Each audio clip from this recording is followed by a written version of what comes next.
India versus Australia Melbourne में आ गया, कारवां पहुंच गया है और अब मजा आएगा भाई चौथा टेस्ट कौन जीतेगा, बिकॉज दोनों टीमों के लिए टेस्ट मैच ना सिर्फ बॉर्डर गावस्कर ट्रॉफी के पॉइंट ऑफ व्यू से देखा जाए बल्कि WTC फाइनल के लिए भी एक तगड़ी जंग होगी और ऐसे में दिलचस्प होगा भाई कौन बाजी मारेगा। आपके पॉइंट ऑफ व्यू से आपको क्या लगता है, क्योंकि अब तक जो 3 टेस्ट हमने देखे हैं ये थोड़े से मुश्किल थे एज कंपेरेटिवली अगर आप दोनों टेस्ट की बात करेंगे बचे हुए टेस्ट मैचों के, लेकिन MCG में टीम इंडिया का रिकॉर्ड बड़ा अच्छा रहा है, नंबर 1 चीज। नंबर 2 चीज ये है कि इंडिया किस प्लेइंग 11 के साथ उतरेगा, क्या प्लानिंग होगी। और रंकिता मेरे साथ है। रंकिता, पहला सवाल आपसे यही है कि MCG में टीम इंडिया कितनी तैयार है? अब देखिए तैयार तो आई थिंक है।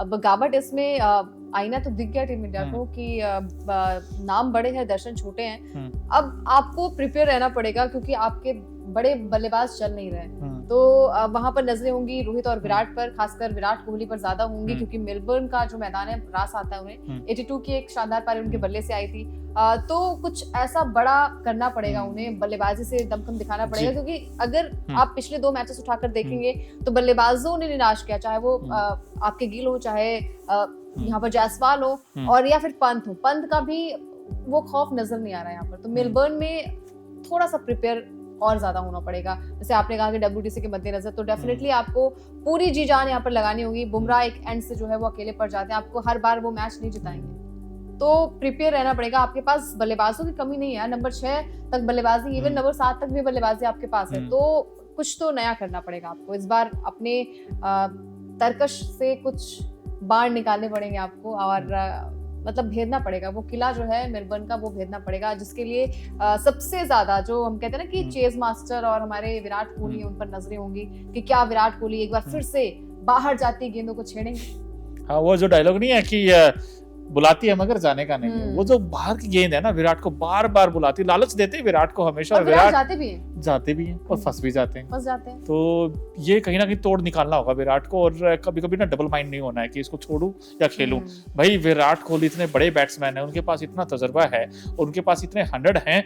अब विराट भी सोच रहे होंगे ना भाई स्टीव स्मिथ ने 100 बना दिया, मैं क्यों पीछे रहूं। सो मुझे लगता है MCG में विराट की बड़ी पारी आने वाली है। एंड बीटी चीज ये भी है कि भाई हैजलवुड नहीं होंगे। अब हैजलवुड बार बार डरा रहे थे ना इंडिया के टॉप ऑर्डर बैट्समैनों को, तो हैजलवुड का ना होना I think plus point team India के लिए जरूर है। और लेकिन स्कॉट बोलैंड आई, अब उनका भी बड़ा जबरदस्त गेंदबाज है, अच्छी स्कॉट बोलैंड नाम है और बोल्ड ही करते हैं वो भी, उनका भी अच्छा टप्पा पकड़ते हैं और वो जो 4 से 6 मिनट का फासला है ना उसी में बार बार गेंद करते हैं। और इंडिया वाले बैट्समैनों को एक कहते हैं एक बड़ा चैलेंज होगा स्कॉट बोलैंड को कैसे खेलेंगे। लेकिन इंडिया के बैट्समैनों की तो बात इसलिए भी इंपॉर्टेंट हो जाती है क्योंकि ना तो रोहित के रन है, ना विराट के रन है, ना शुभमन गिल के रन है। ये जो 3 हमारी एक समय ताकत होती थी अंकिता, अब वो कमजोरी बन रही है, क्या चक्कर है? एक तो हिटमैन, किंग कोहली, प्रिंस आपके काहे के प्रिंस, काहे का किंग, काहे का कोहली, हिटमैन जब रन ही नहीं आ रहा। अब वही चीजें है ना कि बार बार आप तो यार उम्मीद के साथ हम मैच देखते हैं, वो भी सुबह सुबह उठकर है ना, फिर से वही 5 बजे मैच शुरू होगा, नींद डिस्टर्ब करके, ठंड का दिन है, सही बात तो है यार हम चाहते हैं कि ताबड़तोड़ बल्लेबाजी हो। और जैसे ही हम टीवी खोलते हैं स्कोर देखते हैं और यार मतलब 20 पे 3 विकेट हो जाते हैं, 20 पे 3 या फिर 10 पे 2 हो जाते हैं, 40 पे 5 हो जाते हैं। तो ये नहीं यार, ये अब देखिए अगर ये मैच आप हार जाएंगे तो फिर आप BGT तो दूर की बात है, आप WTC भी नहीं खेल पाएंगे। तो मेलबर्न में सिक्का इंडिया का ही भारी है। पिछले अगर 10 साल के रिकॉर्ड्स को हम बात करें तो 2018 में भी बड़ी जीत आई थी 137, 2020 में भी बड़ी जीत आई थी जहां पर पुजारा का वो शतक आया था। इसके अलावा बुमराह ने अच्छी गेंदबाजी की थी। तो टीम ऑलमोस्ट प्लेयर्स हैं यहाँ पर, चाहे वो जड्डू हो, चाहे सिराज हो, बुमराह हो, पंत की बात की जाए तो पंत ने भी अपने आप को इस मैच में तो अभी तक 2-3 मैचेस में कुछ खास प्रदर्शन तो नहीं कर पाए थे। उम्मीद है कि मेलबर्न में कुछ मजा यार, वो टेस्ट मैच लगना चाहिए कि हाँ टेस्ट मैच खेल रहे हैं आप T20 खेलेंगे तो फिर T20 वाले में तो वो फील नहीं आएगा ना। अब T20 फॉर्मेट में आप टेस्ट मैच की तरह खेलेंगे तो मजा नहीं आएगा। मतलब आपको बड़े स्कोर चाहिए, बड़े स्कोर चाहिए, टिक कर बल्लेबाजी करिए, आप 50 बॉल खेल जाइए, 1 रन बनाइए, ठीक है, मजा आएगा। मतलब जैसा काम KL राहुल कर रहे हैं, जैसे द्रविड़ करते थे, राहुल द्रविड़ ने किया इनफैक्ट, और KL राहुल जो इंडिया के लिए कर रहे हैं भाई, जो टेम्परामेंट उन्होंने शो किया है, जो तकनीक उन्होंने दिखाई है कि भाई तेज गेंदबाजों के साथ कैसा खेलना है, स्पिन के साथ कैसा खेलना, और KL राहुल ने एक चीज, और इस बार ऐसा भी नहीं है कि आपको मतलब क्रिसमस मनानी, आप मना के खेलने जाओगे। 26 दिसंबर बॉक्सिंग डे टेस्ट है यार, तो वहां पर तो वैसे भी पंच मार दीजिए पंच इंडिया मार वाले, मैं तो दीजिए। ये चाहूंगा। लेकिन पंच मारेगा कौन? क्या ऑस्ट्रेलिया देखिए ट्रेविस हेड रन बना रहे हैं, उनके स्टीव स्मिथ रन बना रहे हैं, लेकिन इंडिया के लिए ऊपर से रन नहीं आ रहे हैं। बस ये एक दोनों टीमों में ऊपर फर्क से है। भी रन नहीं आ रहे, मिडिल केएल ऑर्डर से राहुल छोड़ बल्लेबाज दें, नहीं आ रहे। अपार्ट फ्रॉम केएल राहुल हाँ। आई थिंक किसी का ना तो वो केएल राहुल ने कॉन्फिडेंस अपने दिखाया आप है। को प्रूव किया है, हाँ, उन्होंने बड़ा प्रूव किया है, क्योंकि आप अगर ओपन करते हैं तो आपके लिए चैलेंजेस ज्यादा होता है, चैलेंज और आप कंटिन्यू अगर ओपन नहीं करते टेस्ट मैच में तो और भी ज्यादा चैलेंज होता है कि भैया और खासकर कुबरा की गेम। और दूसरी बात ये भी मेंटली भी आप स्ट्रांग नहीं होते ना कि ये मैच अगर अच्छा नहीं गया तो अगले मैच से ड्रॉप हो जाऊंगा, ड्रॉप हो जाएगा, सही बात। तो बहुत सारी चीजें मैटर करती है। तो लेकिन केएल राहुल ने टेस्ट मैच के तो यार मैं मानूंगी कि दाद देती हूँ कि फिलहाल तो टेस्ट के बेस्ट है वो, बेस्ट है वो। हाँ, अभी अब फिलहाल ओवरऑल तीन टेस्ट मैच की बात करें तो एक तो नीतीश रेड्डी जो नीचे से आकर बल्लेबाजी करते हैं, ऊपर से बात करें तो केएल राहुल, बाकी बीच के जो बड़े नाम है वो कहाँ सो रहे हैं। और सबसे बड़ी बात, मैं एक मीम देख रही, मतलब मीम नहीं देख रही थी, ऐसे अचानक से आ गया मैं सोशल मीडिया पर, मैं देख रही थी कि ट्विटर पे तो ट्रेंड हो रहा था कि गिल जो है वो बचे हुए हैं क्योंकि रोहित और विराट की बात हो रही है, उनकी बात ही नहीं हो रही है। अच्छा, हाँ। तो मतलब गिल को भी कहीं ना कहीं वो दिल दिखाना पड़ेगा, दिलेरी दिखानी पड़ेगी बल्लेबाजी में। I think batting team India सुधार ले, बड़ा स्कोर बना दे तो सामने वाली टीम भी माइंड में, तो आप अगर 400 बना दोगे तो तभी वो टीम हार जाती है। अरे यार क्या पता 100 में 4 10-15 आउट, माफ कीजिएगा 6-7 आउट हो जाएं। अरे आजकल 10-15 ही कर रहे हैं, जैसे वो काम कर रहे हैं ना भाई ऑस्ट्रेलिया वाले, कसम से यार बहुत अच्छा गेम डाल रहे हैं। अगर आप देखें, हमारे लिए दिक्कत ये है कि बुमराह अकेले पड़ गए, अब बुमराह को वो साथ नहीं मिल रहा है। अब सिराज का यार पता नहीं यार, अप्स एंड डाउन उनकी परफॉर्मेंस रही है, और अब सिराज वो गेंदबाज नहीं है अंकिता जो कहते हैं ना विकेट टेकिंग गेंदबाज है, कि भाई सिराज अब बुमराह से पूरा खौफ दुना है ऑस्ट्रेलिया वाले में, पूरा दुनिया खौफ में है। और इस सीरीज में सबसे highest wicket taker Jasprit Bumrah की तो मैं कहता हूँ ड्रीम कम ट्रू वाली सीरीज है ये।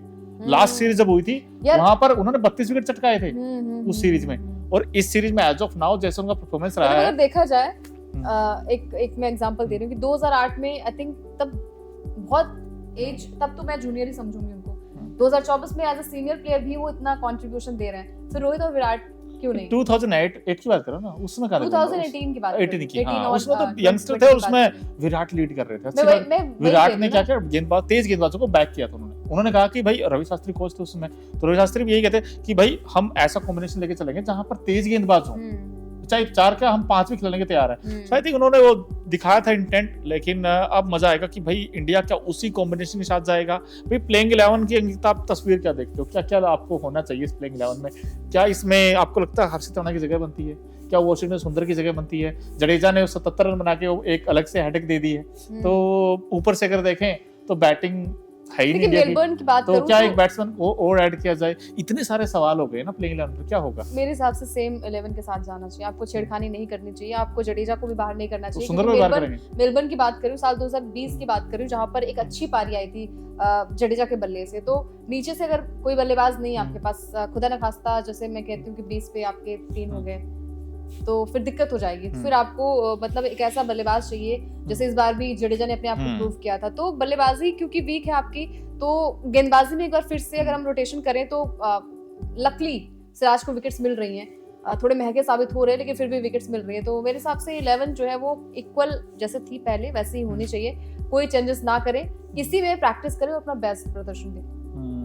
बहुत सारे लोग इनफैक्ट पूछ रहे हैं कि भाई क्या इस प्लेइंग 11 में अगर हम देखें वॉशिंगटन सुंदर क्यों नहीं, क्योंकि उनका तो 2021 बड़ा अच्छा गया था यार। और तो यार ऐसे तो फिर हम 15 के 15 खिला सकते हैं। नहीं मतलब अब वही सवाल किसकी जगह, अब जडेजा को 77 जो आए ना बड़े सही टाइम पे आए, वैसे जडेजा की भाई जडेजा ने भी मैच बचा लिया। और फिर रिकॉर्ड्स भी आप देखते हैं, 2020 में भी जडेजा ने अच्छी नॉक खेली थी, मेलबर्न में अच्छा उनका एक अच्छा कंट्रीब्यूशन था। तो अब अगर आप छेड़खानी करेंगे, क्योंकि 2 मैच बचे हैं आपके पास, आप अगर यहाँ से अगर ये मैच जीतते हैं तो फिर आगे वाला भी मैच जीतना पड़ेगा, तो आपको कुछ चेंजेस आई थिंक जरूरत नहीं है चेंजेस की, बट कुछ भी हो सकता है। अभी गौतम गंभीर का कुछ रिएक्शन और कुछ अभी तक रोल समझ में नहीं आ रहा मुझे, टू बी ऑनेस्ट।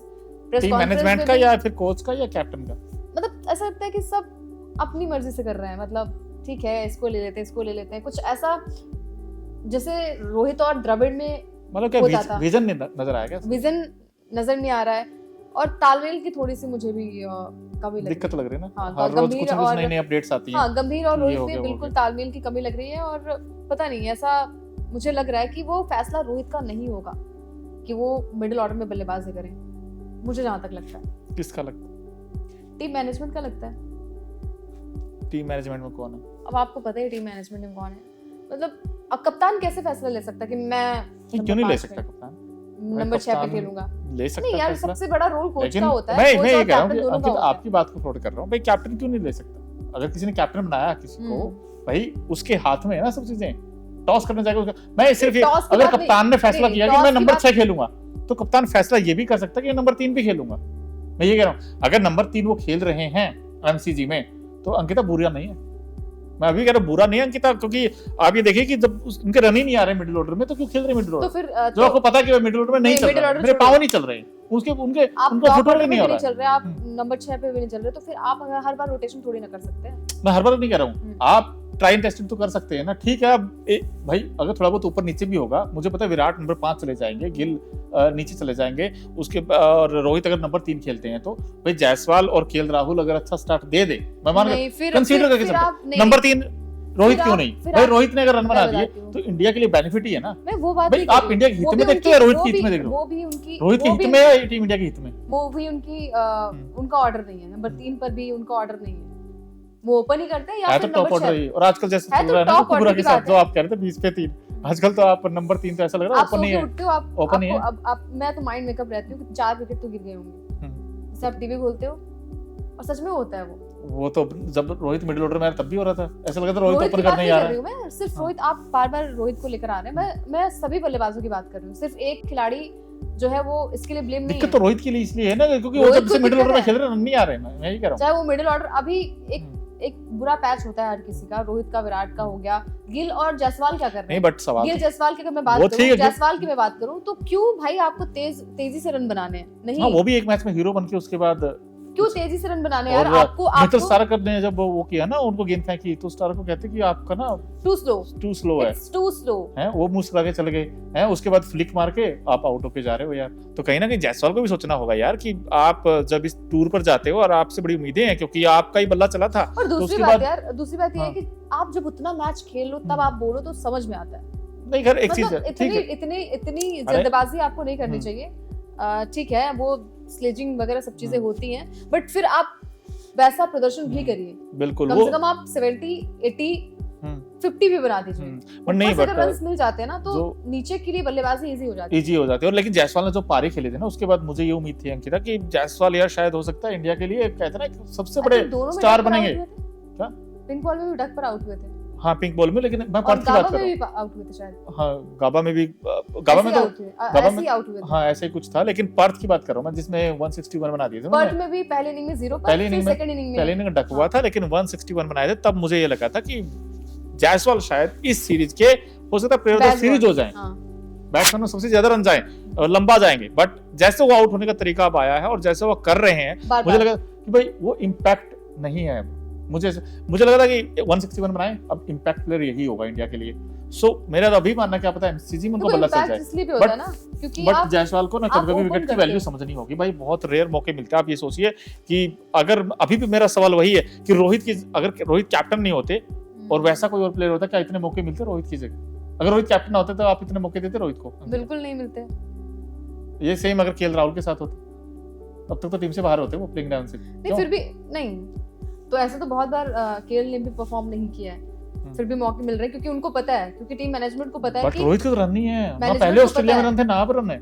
मैं ये कह रहा हूँ। बट आप एक मैच या 2 मैच को लेकर आप नहीं, देखो टीम जो होती है मेरे हिसाब से वो यार वो एक दो पूरी- मैच तो नहीं है। देखो जितने नहीं, लोग इस वक्त हमारे साथ वो जुड़े हैं, पूरी- आप बताइए पूरी- बांग्लादेश पूरी के साथ नहीं चले, situations को देख के देखिए। न्यूजीलैंड सीरीज में नहीं चले, PM11 मैच में नहीं चले, अब ऑस्ट्रेलिया के जो 3 मैच हुए यहाँ नहीं चले, 5 इनिंग हुई है, 5 इनिंग तो में ऐसे तो score- विराट भी नहीं चले थे। विराट ने का तो 1 इंग्लैंड हंड्रेड तो सीरीज है, में खेली थी। विराट का 1 तो ऐसे हंड्रेड तो 200 रोहित शर्मा के भी इंग्लैंड के खिलाफ लगाए वो तो थे। बहुत अच्छे। पुराने हो गए ना, अभी अभी हाल ही इसी की ईयर की बात कर हुई रहा है, इसी ईयर की बात हूँ। कर रही हूँ 150 आई है वो न्यूजीलैंड के साथ इसी आई ईयर थी की वो बात मैं कर शायद। रही हूँ। मैं डिफेंड नहीं कर रही हूँ, ना रोहित को ना विराट को कर मैं भी रही नहीं हूँ। कर रहा हूँ, मैं सिर्फ ये कह रहा हूँ। ठीक है, मतलब आई थिंक अब युवाओं को थोड़ा सा बल्लेबाजी अच्छी करनी पड़ेगी। आप रोहित और विराट को नहीं लेके साथ में चल सकते, उन्होंने बिल्कुल, बहुत exactly। मैच खेला हाँ है। बहुत खेला, बस मैं अब यही कह रहा हूँ कि शायद थोड़ा सा ना युवा अब टाइम आ गया है, हम्म, अब टाइम आ गया है कि भाई जो यंगस्टर आपने ग्रूम किए हैं, चाहे जुरेल ही क्यों ना हो, भाई जुरेल ने भी अच्छा इंटेंट, उसकी क्या गलती है जुरेल को अपने बाहर बिठा दिया? भाई जुरेल ने 92 आई थिंक बनाए थे इंग्लैंड के साथ, वो मैच निकल रांची में था शायद वो, हाँ रांची में उन्होंने नीचे से आकर रन बना दिए और मैच जीत गया इंडिया। अब जुरेल को मौका क्यों नहीं मिल रहा है, मैं ये पूछना चाहता हूँ, उन्होंने क्या गलती कर दी? तो ऑडियंस बताएगी। ऑडियंस बताएगा। और फिर दूसरी चीज ये क्या वही फिर सवाल है मेरा, फिर आप कहोगे यार तुम नीतीश रेड्डी को ले आते हो। रोहित और मैं विराट सिर्फ ये कह रहा अभी टीम में है, आई थिंक एक स्ट्रेंथ बनती है। आप किसी टीम के साथ बल्लेबाजी करने जाते हो, खासकर ऑस्ट्रेलिया हो गया, इंग्लैंड हो गया, तो वो इम्पैक्ट पड़ना चाहिए आपका कि थोड़ा विराट है, सबसे सीनियर है यार। हाँ सबसे सीनियर है, तो क्योंकि एक्सपीरियंस उनको ज्यादा है। तो अब यहाँ पर युवाओं को यार टिक कर बल्लेबाजी करने की जरूरत है। वो आपको थोड़ा गैप नहीं लगता है थोड़ा सा, कि जो बल्लेबाजी राहुल द्रविड़ टिक कर बल्लेबाजी वीवीएस लक्ष्मण करते थे टेस्ट मैच में, बड़े बड़े दिग्गज करते थे टेस्ट मैच में, अभी के युवा बल्लेबाजों में आप देखिए वो पेशेंस नजर नहीं आता है। रोहित विराट ने तो बहुत कर लिया है। अरे विराट का तो बट मैं कह रही हूँ कि गिल और जायसवाल के लिए बहुत बड़ा मौका है, क्योंकि आपकी जो ऑर्डर है, आपका जो ऑर्डर है वो फिक्स हो चुका है कि जायसवाल जो है वो ओपन ही करेंगे और जो गिल है वो नंबर 3 पर ही खेलेंगे। जब आपको पता है कि आपकी पोजीशन बिल्कुल फिक्स है, कोई लेकिन गिल पर सवाल है, अगर गिल बार बार फेल होते रहे तो नंबर 3 जा भी सकता है उनका, वही सवाल आएगा फिर बाहर। नहीं तो ऐसे तो फिर विराट ने भी नंबर 3 पर बहुत टाइम तक बल्लेबाजी की थी, तो आपके पास अभी मौका है, इतनी भी आपकी एज नहीं चली जा रही है, आप अभी अपना करियर स्टार्ट ही कर रहे हो। तो मेरे हिसाब से गिल और जायसवाल को टेंशन बिल्कुल भी नहीं है, उनको टेंशन लेके खेलना भी नहीं चाहिए, क्योंकि उनको पता है कि वो पोजीशन उनकी चेंज नहीं होगी। चलिए देखते हैं, बड़ा उम्मीद रहती है कि भाई भारतीय टीम अच्छा करेगी एमसीजी में। और बिकॉज एमसीजी के जो आंकड़े जैसे अंकिता ने बताया बड़े जबरदस्त है, बिकॉज 10 साल से 2014 से लेकर 2024 आ गया, इंडिया कोई टेस्ट हारा नहीं। बिकॉज 2014 में जब MS धोनी कैप्टन थे तो ड्रॉ हो गया था, उसके बाद 2018 में एक तरफा अंदाज में जीत आई थी, फिर 2020-21 में आई, अब 2024 में कौन बाजी मारेगा, ये एक बड़ा सवाल है। क्या टीम इंडिया जीत की हैट्रिक लगाएगी? और बॉर्डर गावस्कर ट्रॉफी पे आपकी क्या अनुमान है? क्या भारतीय टीम तीसरी बार ऑस्ट्रेलिया में हराएगी? कमेंट बॉक्स में अपनी राय जरूर दें। और अभी तक अगर आपने न्यूज नेशन और न्यूज नेशन स्पोर्ट्स को सब्सक्राइब नहीं किया है तो फटाफट कर लीजिए।